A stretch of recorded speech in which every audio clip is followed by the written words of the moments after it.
बिस्मिल्लाहिर्रहमानिर्रहीम। अस्सलाम वालेकुम डियर स्टूडेंट्स। आज का जो हमारा लेक्चर है ये चार्ट ऑफ अकाउंट के बारे में है कि हम लोगों ने क्विक बुक पर या किसी भी सॉफ्टवेयर पर अपने लिए चार्ट ऑफ अकाउंट को कैसे क्रिएट करना है, किस तरह चार्ट ऑफ अकाउंट को डिज़ाइन करेंगे सॉफ्टवेयर पर। तो उसके लिए थोड़ा सा बेसिक जो है ना उस पे जाना पड़ेगा, क्योंकि जिन लोगों को ये बेस का समझ ना हो ना, तो उसके लिए चार्ट ऑफ अकाउंट को क्रिएट करना, अपने मर्जी के मुताबिक डिज़ाइन करना उसके लिए मुश्किल हो जाता है। तो सबसे पहले आपने वो जो चार्ट ऑफ अकाउंट के जो एलिमेंट है ना, चार्ट ऑफ अकाउंट के हमारे पास 5 एलिमेंट हैं। इन 5 एलिमेंट के बारे में आप लोगों का जो है ना कंसेप्ट क्लियर होना चाहिए, क्योंकि इसके बारे में आप नहीं जानते तो आप नहीं कर सकते। क्योंकि हमारा फर्स्ट पोर्शन है क्विक बुक पर चार्ट ऑफ अकाउंट, तो उसके लिए थोड़ा सा ये बेसिक को मतलब कवर करते हैं, ठीक है। तो चार्ट ऑफ अकाउंट या इसको हम लोग एलिमेंट्स ऑफ अकाउंट भी कह सकते हैं, ठीक है। ये हमारे पास जो है ना 5 एलिमेंट है अकाउंट के। तो इसके बारे में जो जानता है, जो स्टूडेंट अकाउंट से मतलब वाबस्ता है, जिनका फील्ड अकाउंट है, तो वो थोड़ा बहुत इसके बारे में जानते होंगे। और जो नहीं जानते तो वो इधर से अब इस थ्योरी क्लास में थोड़ा सा मतलब फोकस करें और इसको सीखें, ठीक है। तो चार्ट ऑफ अकाउंट या एलिमेंट्स ऑफ अकाउंट में हमारा जो फर्स्ट पे आता है तो वो एसेट्स, ठीक है। एसेट्स क्या होता है, मैं आपको दोबारा जो है ना ये क्लियर करता हूँ कि इस पर थोड़ा सा फोकस करें, क्योंकि इसके बगैर ये जो 5 एलिमेंट हैं, इसके बगैर हम अपने लिए चार्ट ऑफ अकाउंट को क्विक बुक पर या किसी भी सॉफ्टवेयर पर जो है ना डिज़ाइन नहीं कर सकते। तो सबसे पहले नंबर पर आता है एसेट्स। एसेट्स क्या है, जितना भी जो है ना असासाजात होते हैं ओनर का या बिजनेस का, ठीक है। अ, तो वो उस ओनर का क्या कहलाता है, एसेट्स। जितने भी असासे होते हैं ना, फॉर एग्जांपल कोई बंदा है, उसका एक बिजनेस है।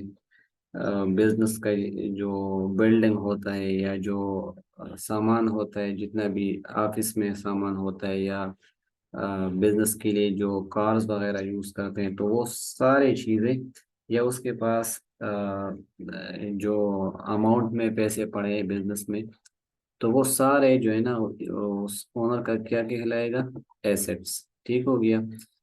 तो एसेट्स के फर्दर हमारे पास जो है ना 2 टाइप्स है, ठीक है। एक हमारे पास होता है करंट एसेट, ठीक हो गया। और दूसरा हमारे पास है फिक्स्ड एसेट्स। फिक्स्ड एसेट्स, इसमें आप लोगों ने थोड़ा सा फर्क करना है कि वो असल से जो मतलब ओनर अपने पास for more than 1 year hold करता है, ठीक हो गया। फॉर एग्जांपल किसी भी बंदे ने बिजनेस स्टार्ट किया है, तो उसके लिए वो लाजमी है कि वो सबसे पहले लैंड खरीदेगा, ठीक है।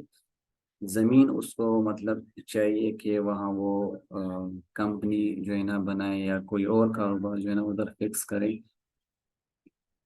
तो लैंड जो हो गया, या बिजनेस के लिए जो वो कार वगैरह लेते हैं, या कोई ऑफिस का जो है ना वो सामान लेता है, जो उसका परमानेंट यूज के लिए होता है, तो वो फिक्स्ड एसेट्स कहलाते हैं, ठीक है। उम्मीद है आप लोग फिक्स्ड एसेट के बारे में जो है ना समझ गए होंगे। तो फिर से मैं आप लोगों को बता दूं कि फिक्स्ड एसेट हमारे पास वो एसेट्स, वो असासे होते हैं जो कंपनी या कोई भी बिजनेस मतलब 1 साल से ज़्यादा मुद्दत के लिए वो होल्ड करता है। जिसका एग्जांपल है कार्स हो गया, मतलब लैंड और उस बिजनेस का बिल्डिंग वगैरह। या वो सामान ऑफिस यूज के लिए जो सामान वो खरीदते हैं, तो वो मोर देन 1 ईयर के लिए होते हैं, ठीक है। तो वो फिक्स्ड एसेट कहलाते हैं। करंट एसेट्स ये वो असासजात हैं जो कंपनी या बिजनेस मतलब 1 साल से कम मुद्दत के लिए, मतलब वो उसका जो इन आउट हो जाता है, ठीक है। उसमें रिसीवेबल पेमेंट हम जो हमारे पास होता है, या बैंक एसेट्स हो गए, या स्टॉक एसेट्स हो गए, या कैश का इन आउट हो गया, मतलब वो एसेट्स जो विद इन 1 वीक या विद इन अ मंथ मतलब उसका इन आउट हो जाता है बिजनेस में, तो वो करंट एसेट्स कहलाते हैं, ठीक है। तो इसके बाद जो हमारे पास आता है वो है सेकंड नंबर पर लाइबिलिटी। लाइबिलिटी क्या होता है? जितने भी कंपनी का वाजिबात होते हैं या कर्जजात होते हैं, तो वो लाइबिलिटी कहलाता है। सेम एसेट्स में जो हमने पढ़ा है कि एक करंट होता है, एक फिक्स्ड होता है, तो इसी तरह लाइबिलिटी में भी इस ऑप्शन में भी जो है ना एक करंट होता है और एक फिक्स्ड लाइबिलिटी होता है। सेम वही रोल है, वो लाइबिलिटीज, वो कर्जजात, वो वाजिबात जो हम लोग जो है ना विद इन 1 वीक या विद इन 1 मंथ जो है ना अदा करते हैं या रिसीव करते हैं, तो उसको करंट लाइबिलिटी हम लोग कह सकते हैं। और जो फॉर मोर देन 1 ईयर होते हैं, फॉर एग्जांपल हमने किसी बिजनेस के लिए किसी से लोन लिया है, उसका मुद्दत मतलब जब हम वो पे करेंगे तो उसमें 1 साल से अगर ज़्यादा वक्त हमें दिया है, तो वो लाइबिलिटी हमारे लिए फिक्स्ड लाइबिलिटी होगा, ठीक है। तो लाइबिलिटीज, अच्छा इधर मैं आप लोगों को एक बात कहना चाहता हूँ कि कंपनी में जो ओनर इन्वेस्ट करता है, ठीक है, एक बात जहन में याद रखिएगा कि बिजनेस और ओनर कभी भी एक नहीं हो सकते, ठीक है। बाज़ औक़ात हमको जो है ना ऐसा लगता है कि ये बिजनेस और ये ओनर जो है ना ये एक चीज़ है, ये कभी भी एक नहीं हो सकते। बिजनेस में जो ओनर इन्वेस्ट करता है ना कंपनी में या बिजनेस में, ठीक है, अगर ओनर इन्वेस्ट करता है, क्या करता है ओनर, अगर कंपनी में इन्वेस्ट करता है, तो कंपनी का ये लाइबिलिटी बनता है कि वो जितना भी इन्वेस्टमेंट ओनर ने किया है वो उसे वापस कर दे, ठीक हो गया। समझ गए मेरे बात को?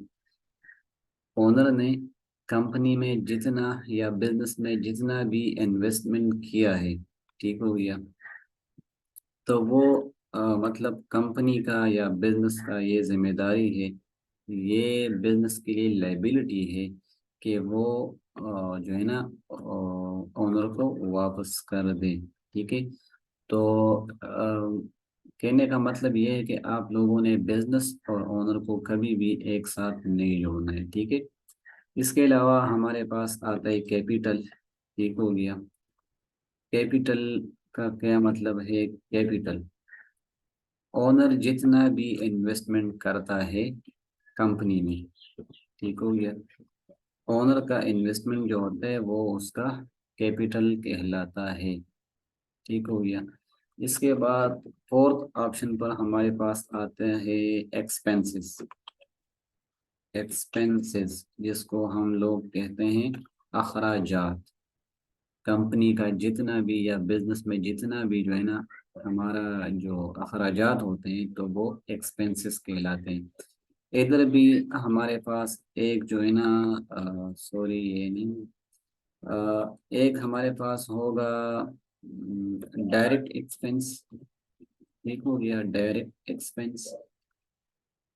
और एक हमारे पास इसका एक अदर टाइप है इनडायरेक्ट एक्सपेंस। इसके बारे में आप लोग अ, जो अकाउंट्स के फील्ड से रिलेटेड स्टूडेंट हैं हमारे, वो जानते होंगे। अगर नहीं जानते तो इसमें थोड़ा सा आप लोगों ने डिफरेंस करना है, ठीक है। डायरेक्ट एक्सपेंसेस हमारे जो है ना वो एक्सपेंसेस है, ये आप लोगों ने याद रखना है। फॉर एग्जांपल हम अगर किसी कंपनी में किसी भी चीज़ का कारोबार करते हैं, फॉर एग्जांपल एक कंपनी है वो टेबल्स यानी फर्नीचर का काम करते हैं, ठीक है। फर्नीचर हो गया या चेयर हो गए। अब ये चेयर जो है ना वो हम लोग फॉर एग्जांपल कंपनी में बनाते हैं और फिर उसे सेल करते हैं, ठीक हो गया। तो लाजमन बात है, सबसे पहले हम चीज़ को या यानी प्रोडक्ट को बनाएंगे, उसके बाद सेल करेंगे ना।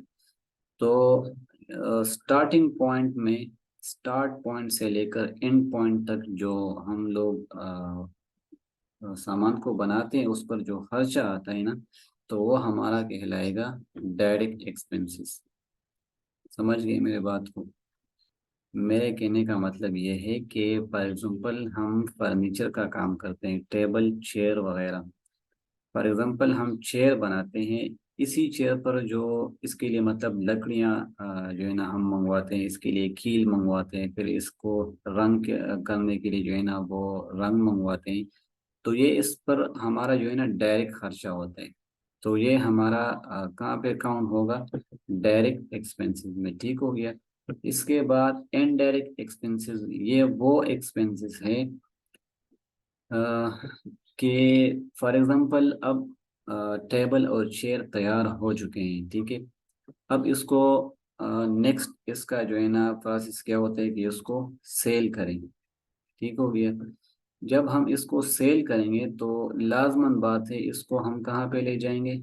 बाजार में ले जाएंगे या किसी भी मार्केट में ले जाएंगे। तो ले जाने पे जो खर्चा आ जाता है, या उधर इसके लिए किसी दुकान को जो है ना हम लोग रेंट पर लेते हैं, उस पर भी खर्चा आता है। या इसके लिए किसी एम्प्लॉय की ज़रूरत हो तो उस पर भी जो है ना खर्चा आ जाता है। या जो दुकान हमने रेंट पर लिया है उस पर जो मतलब वो जो उसका इलेक्ट्रिक बिल आता है, तो वो भी जो है ना एक इनडायरेक्ट एक्सपेंस है। तो मतलब प्रोडक्ट से हटकर उसको सेल करने पर जो भी खर्चा मतलब आप लोगों का जो है ना होता है ना, तो वो कहलाता है इनडायरेक्ट एक्सपेंसेस, ठीक हो गया। तो उम्मीद है ये एक्सपेंसेस या इनडायरेक्ट एक्सपेंसेस के बारे में आप लोग जो है ना थोड़ा बहुत नॉलेज आप लोगों ने लिया होगा। इसके बाद अच्छा एक क्या वो कौन सा टॉपिक का, हाँ एक्सपेंसेस, उसके टू टाइप्स हमने कवर किए, डायरेक्ट एक्सपेंस और इनडायरेक्ट एक्सपेंस, ठीक हो गया। लास्ट में आप लोगों का जो आता है वो है रेवेन्यू, ठीक हो गया। रेवेन्यू जो हमारा जो है ना क्या होता है, प्रॉफिट होता है या जो इनकम हो जाता है लास्ट में, ठीक है। ज़रूरी नहीं है कि ये हमेशा प्रॉफिट ही होगा या इनकम होगा, ठीक हो गया। तो रेवेन्यू में मतलब लास्ट में हम लोग फिर स्टेटमेंट बनाते हैं कि क्या हमारा जो बिजनेस है वो प्रॉफिट में जाता है या लॉस में जाता है, ठीक है। तो इसके लिए हम लोग जो है ना एक सिंपल फार्मूला मैं आपको बताता हूँ कि हमने एंड में अपने लिए रेवेन्यू को कैसे कैलकुलेट करना है, ठीक है। अच्छा, तो रेवेन्यू को कैलकुलेट करने के लिए लास्ट में हम लोग जो है ना इनकम स्टेटमेंट बनाते हैं ना। तो रेवेन्यू के लिए मैं आपको एक शॉर्ट सा फार्मूला देता हूँ। वो मैं थोड़ा सा भूल गया हूँ।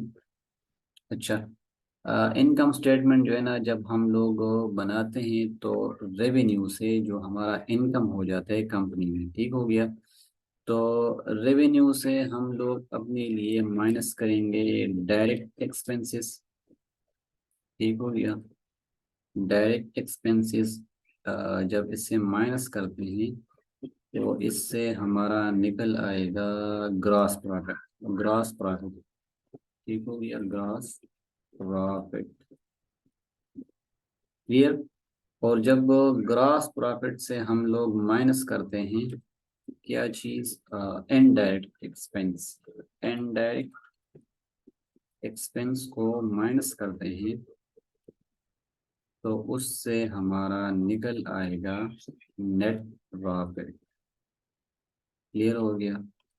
ये फार्मूला हमने जो है ना हम यूज कर सकते हैं अपना इनकम स्टेटमेंट बनाने के लिए। ठीक है, तो इधर रेवेन्यू से जितना भी हमारा इनकम हो जाता है तो उससे जो हम माइनस करेंगे डायरेक्ट एक्सपेंसेस, उससे फिर हम माइनस करें, हाँ, उससे निकल आएगा ग्रॉस प्रॉफिट।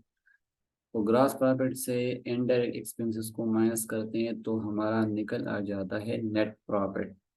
अब मैंने आप लोगों को एक बात जो है ना स्टार्ट में मैंने आप लोगों को क्लियर किया है कि इधर सिर्फ प्रॉफिट नहीं निकल सकता, ठीक है, इसमें लॉस भी आ सकता है। फॉर एग्जांपल रेवेन्यू से हमारा जो है ना डायरेक्ट एक्सपेंसेस और इनडायरेक्ट एक्सपेंसेस ज़्यादा हो, ये भी हो सकता है, तो कंपनी इधर से लॉस में भी जा सकती है। ठीक है, तो उम्मीद है डियर स्टूडेंट्स आप लोग ये जो अकाउंट के 5 एलिमेंट है इसको समझ गए होंगे। फिर भी अगर आप लोगों को कोई मसला हो किसी भी ऑप्शन में तो आप पूछ सकते हैं मुझसे पर्सनली, जो है ना टेक्स्ट में पूछ सकते हैं। Okay, thank you.